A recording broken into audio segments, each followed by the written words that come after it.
शिवाय नमः। सच ही कहते हैं कि ईश्वर जो करता है अच्छे के लिए करता है। हमारे साथ जीवन में कई बार ऐसा होता है, जब कोई विषय परिस्थिति आती है हम झट से ईश्वर को दोष देना शुरू कर देते हैं कि हे भगवान, मेरे साथ ऐसा क्यों किया।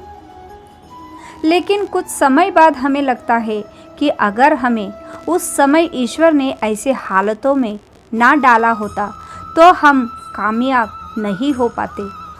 आइए इस बात को एक कहानी द्वारा अच्छे से समझ लेते हैं।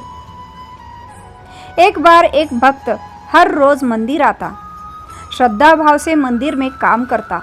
उसे साक्षात प्रभु के दर्शन होते थे। एक दिन कहने लगा कि प्रभु, आप दिन रात यहाँ खड़े रहते हो, ऐसा करें कि आप घूम फिर आए, मैं आपके स्थान पर जाकर खड़ा हो जाता हूँ। भक्त के बार बार आग्रह करने पर भगवान बोले, चलो ठीक है, लेकिन तुम चुपचाप खड़े रहना। कोई भी भक्त आकर कुछ भी विनती करे, पुकार करे, तुम कुछ भी सही गलत होते देखो, लेकिन फिर भी तुम सब चुपचाप सुनते रहना।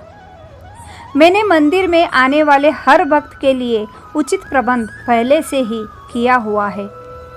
भगवान भक्त के आग्रह पर भक्त को वहां खड़े कर स्वयं चले गए। कुछ समय के पश्चात एक धनवान सेठ मंदिर में आया और कहने लगा कि प्रभु, इस बार भी मुझे धंधे में फायदा हो, ऐसी कृपा कर देना। ईश्वर से फरियाद कर वहां जैसे ही जाने लगा, उसका पैसों से भरा पर्स मंदिर में गिर गया। भगवान के स्थान पर खड़े भक्त के मन में विचार आया कि इसे रोक कर बता दूं कि तुम्हारा पर्स गिर गया है।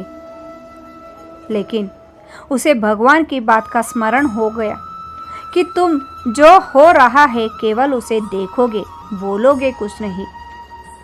उस धनवान सेठ के पश्चात मंदिर में एक गरीब व्यक्ति आया जिसकी पत्नी बहुत बीमार थी। वह ईश्वर से प्रार्थना कर रहा था कि प्रभु, मेरे पास पत्नी के इलाज के पैसे नहीं है, कुछ ऐसा चमत्कार करो कि पैसों का इंतजाम हो जाए। उसी समय उसकी नज़र धनवान सेठ के गिरे हुए पर्स पर पड़ी। उस गरीब व्यक्ति ने पर्स उठाया और उसमें पैसे देखकर कहने लगा कि प्रभु, आपकी लीला अपरंपार है। इधर मैंने आपसे विनती की, उधर आपने चमत्कार भी कर दिखाया। वह गरीब व्यक्ति ईश्वर का धन्यवाद कर मंदिर से चला गया। भगवान के स्थान पर खड़े भक्त ने इस बार भी उसे रोकना चाहा कि इस पर्स की यहाँ गिरना ईश्वर का चमत्कार नहीं, बल्कि यहाँ तो उस सेठ से गलती से गिर गया है। लेकिन भगवान की बात का स्मरण कर चुप रह गया। उस गरीब व्यक्ति के पश्चात मंदिर में एक व्यापारी आया जो कि अपने व्यवसाय के लिए समृद्धि जहाज से दूसरे देश जाने वाला था। वह ईश्वर से कामना करने आया था कि उसकी यात्रा सफल हो। अभी व्यापारी प्रार्थना कर ही रहा था कि इतने में धनवान सेठ पुलिस लेकर मंदिर में आ गया कि मंदिर से किसी ने मेरा पर्स चुरा लिया है। उसे लगा कि उसके जाने के पश्चात मेरा पर्स इस व्यापारी को मिला हो और शायद उसने मेरा पर्स कहीं छुपा दिया हो। पुलिस जैसे ही उस व्यापारी को ले जाने लगी, भगवान के स्थान पर खड़े भक्त बोल पड़े कि पर्स तो उस गरीब आदमी ने उठाया है जिसकी पत्नी बीमार है। यह व्यापारी निर्दोष है। पुलिस वालों ने उसे छोड़ दिया और उस गरीब को पकड़ने चले गए। भगवान जब वापस आए तो भक्त ने सारा घटनाक्रम उनको सुनाया। उसे लगा कि भगवान उसे इस कार्य के लिए शाबाशी देंगे, लेकिन भगवान कहने लगे कि मैंने तुमसे कहा था ना कि तुम चुपचाप यहाँ खड़े रहना, लेकिन तुमने सच्चाई बताकर सब गड़बड़ कर दी। वह धनवान सेठ लोगों को लूटकर उल्टे सीधे तरीकों से धन अर्जित करता था। अगर उस गरीब की पत्नी का उसके पैसों से इलाज होता तो अनजाने में ही सही उसे उसका पुण्य मिलता।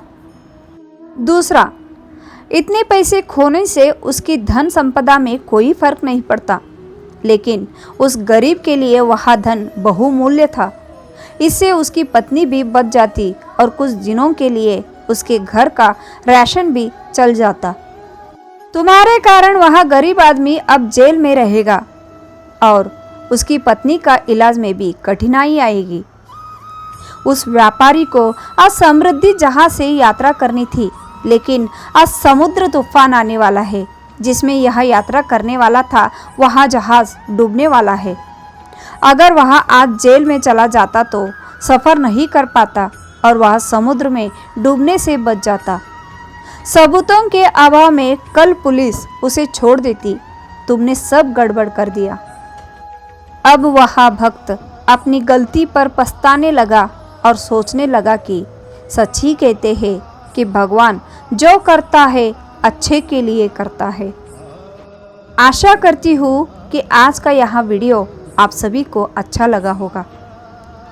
वीडियो अच्छा लगा तो वीडियो को लाइक कीजिए। चैनल पे नए हैं तो प्लीज़ चैनल को सब्सक्राइब कीजिए। फिर मिलेंगे एक नए वीडियो के साथ। तब तक के लिए धन्यवाद।